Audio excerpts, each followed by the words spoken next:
Okay, so boom, check it out. Remember we used to make those sloppy joes back in the day? Yeah, we're gonna do that, but we're gonna add a little twist to it.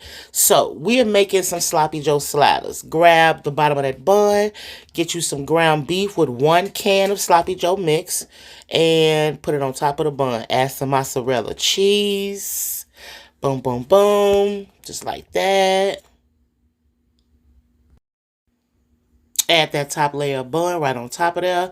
We're going to rub it down with some garlic butter. Quick little simple recipe. The garlic butter is simple. Just put some butter and some garlic in the microwave. Melt it together. Boom, there you go. Look nice. Ready for the oven, right? Boom.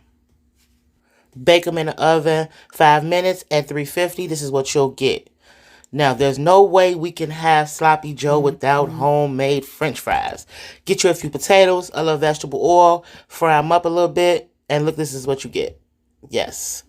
I don't know what you put on your fries, but I use Cajun lemon pepper. These are so fire. Look at that. So the boy liked them, of course he did. And add a little ketchup, and boom, we're done.